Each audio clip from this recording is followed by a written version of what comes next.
Hey everyone, I'm Beast, an outer world, audio-loving creature obsessed with your planet Earth, and today I'll be talking you through how to design a robot throw sound. This tutorial is going to be more conceptual rather than going into very detailed levels of synthesis or processing. I'll talk you through how I break down a project before starting to add sounds, how I break those sounds down, and even how I find sounds. If there are specific areas you would like further tutorials on, please drop them in the comments below. And if you like this tutorial and want to see more, please subscribe. My channel has loads of audio content for sound lovers, creators, from sound design to door tips to ambisonics. Let's get started. First thing I do when I start a new sound design project is break down the sounds through the timeline. So if that makes sense, breaking down exactly what's actually going on in the video and adding a marker point that identifies what that movement actually is. So you can see here as I scroll through, the first marker that I've added is an up movement, which is where the robot's about to throw his weapon or giant robot rock up. The second one is actually a robot turning before he makes the throw. The next marker is releasing the rock. The next marker after that, the rock begins to spin. You can see I've also added notes for myself after the actual event that's happening or description of the event that's happening. I might add a note which suggests what sound I might associate with it. Make this make sense to you. So bzz, bzz, makes sense to me. It might not to other people, but I can go back to this and know what I was referring to. The next marker is pre-impact, just before the robot actually, the impact of the rock on the surface. The next marker is actual impact. Immediately after that, there is an explosion. And then the final marker is for rock scattering. You can just see a few rocks. Okay. The next thing I'll do is start to think about how to actually find the sounds that or create the sounds that I'm going to add. There's three ways that you can create sounds or add sounds to your overall sound design. Three key ways. The first is to synthesize yourself. If you're experienced at synthesis, people who have experience at synthesis may be able to replicate very real sounds in sound design. However, there's still something that's quite strange to the human ear a lot of the time if you can't necessarily identify the sound itself as being something natural. So what I mean by that is if you, even if you're totally badass and awesome at synthesis, it can really help to layer it with a real sound that the listener can actually identify and make sense to them and is something of this world, of your world. The other thing that you can do is actually record your own sounds. There's pros and cons to this. Obviously, you have complete control of the sound, which is awesome if you have the right mics for recording and the ability to record the sound that you're looking for, then awesome. A lot of the time, that's not possible. It may not be possible, for example, for me to find someone to or somewhere to record hydraulics. Rock scattering would be easier for me to record. Explosions, definitely less so. You might want to find explosion sounds if you can. So if we start to look at how to actually find free sounds, there's a few sites that you can use online. The first thing that you need to think about is my sound going to be royalty free that I'm looking for? And if not, how much do I have to pay for it to ensure that I've got the actual license to use this commercially? If you're using sounds for your own personal use, it doesn't matter as much. There's a lot of sites that offer sounds that you can use for your own personal projects. A site that I use a lot is freesound.org.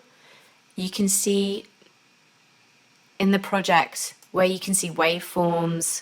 Sometimes this might be bounced audio from something that I've synthesized.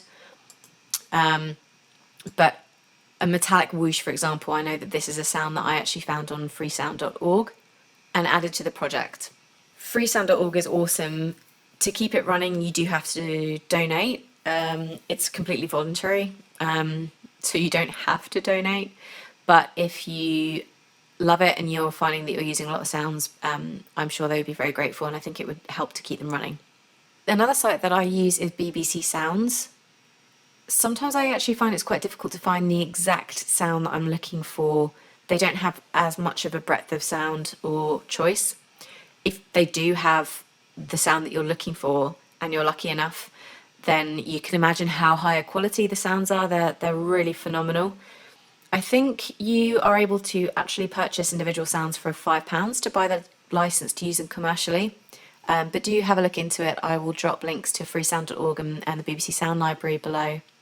So the next thing that you want to do is think about what sounds to actually look for. So when you think about each sound that you want to add to your overall sound bed or your scene, you want to practice breaking down the sound itself and listen for different elements. So if it's possible, for example, watch videos of that sound on YouTube to make sure that you understand what the real sound is, and then think about how you want to divert from that. So if you are going to consciously create a sound that isn't very realistic for whatever reasons, it might be that you are working on a film and actually it calls for a sound that sounds more exciting and more fun than the real sound, then you still need to understand exactly what the sound would have sounded like before you divert from that, so that you're making conscious choices about, and controlling the situation and controlling how different you're going to make it. And also just starting with actually creating a sound bed that's more realistic is useful for yourself. It's a good starting point. A lot of the time, if you have a completely blank canvas and you sit down, no idea how to approach a sound, if you start with something founded in reality and then build on that, that can be really, really helpful for your creative workflow as well. So if it's possible, watch videos of the sound on YouTube. So I could, if I wanted to, find YouTube videos of rock scattering or explosions is definitely one that would be really helpful for this specific project. And then you want to think about your brief. So funnily enough, in games, you might actually find that you veer more towards creating very realistic sounds, depending on the game. But Call of Duty, for example, there's a huge emphasis on creating super realistic gunshots and really making sure that the player feels like they're completely immersed in a very realistic, soldier battle experience. Whereas in some films or maybe animations, you might want to add an element of non-realism to the sound to make it really fun and great to listen to.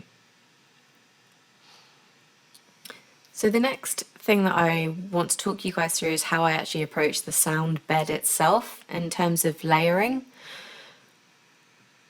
So what I've actually got here in this top folder is the key sound bed.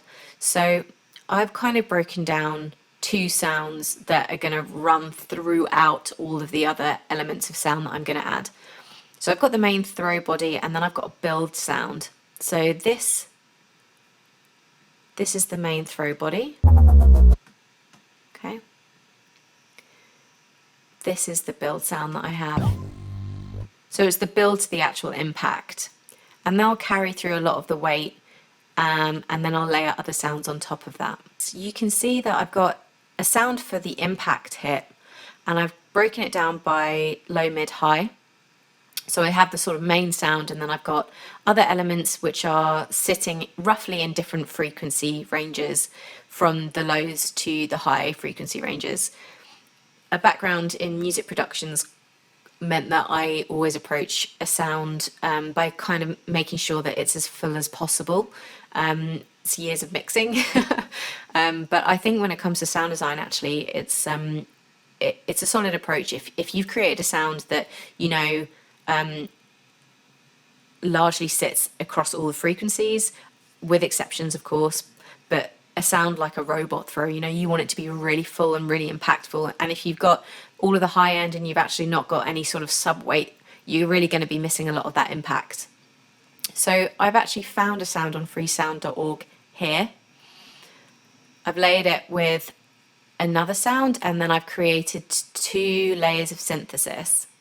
Okay, I've actually duplicated this impact high sound because I wanted to show you that I've actually just used complete presets. So Serum's my favorite synth to use just because I've used it the most and I know it best. But I've just duplicated this so you can see this is the actual sound, and then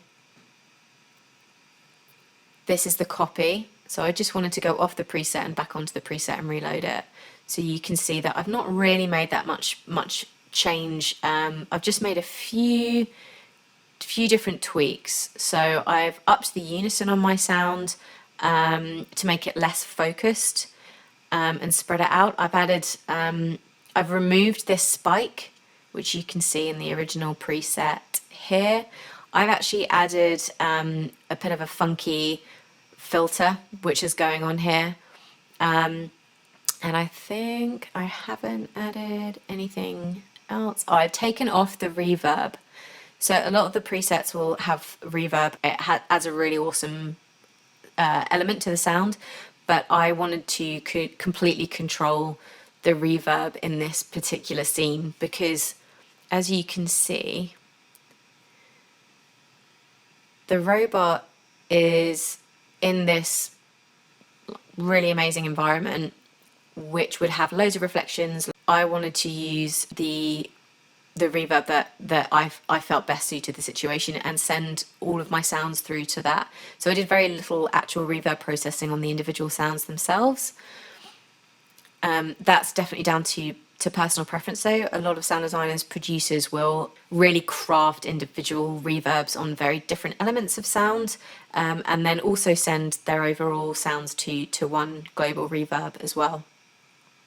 Okay, I won't go through the rest of the sounds in too much detail as they follow a similar pattern. So you can see I've got 3 different sounds for the sort of turn. I've actually broken down the turn even more. So and I've added a sound that kind of represents the sound of his armor moving, a high element to the hydraulic turning sound, and a whoosh sound. So I'll just play through these for you. So the first hydraulics lift sound I've got is here, and then the different elements of the turn. It's 1, 2, and this is a very subtle sound for the armor. Oh, okay. Next, I want to talk you through the ambiences that I've used. So this is actually something that I do that might be different to other sound designers very slightly. I absolutely love ambisonic sounds and recording sounds and working on VR projects with some of my clients. And as a result, I have a ton of ambisonics recordings, which I can use as ambiences. I will do another tutorial on how to convert ambisonics recordings to stereo so that you can use them in stereo projects. I won't go into details on that here. It's a fairly simple process, so if you do want to get into it, don't be scared by the fact that it's a totally maybe a totally new format to you. The environment sounds that I've used here are actually from an Oculus ambisonics pack, which you can download for free, which I know a lot of VR gamers use and VR sound designers use, which is why I downloaded it in the first place. And I've used these as examples so that you can actually download them and have a listen to them if you choose. So I've actually broken it down by creating or using a stairwell ambience. So this ambience will put you in the room or give you an understanding and feel for the room itself. And then this adds the sort of air conditioning kind of vent feel to the room based on the elements that you can kind of see in there.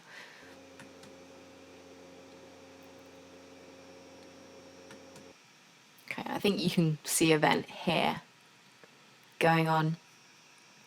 If you're going to use more than one ambience, you definitely want to start thinking about how you mix them together. You don't want to overwhelm the listener with too much going on in the background. What worked quite nicely here was actually taking out some of the low end, for example, in their air vent, because a lot of the quality of the sound, or sort of the main part of the sound, comes from the higher frequencies. So I was able to use these both without too much overlap. I actually did process this using in Ambisonics first, so using Ambisonics filters and then converting it to stereo. But you could actually do it the other way around, so you could convert the file to well, binaural stereo. Again, I'll go through this in more detail in another tutorial.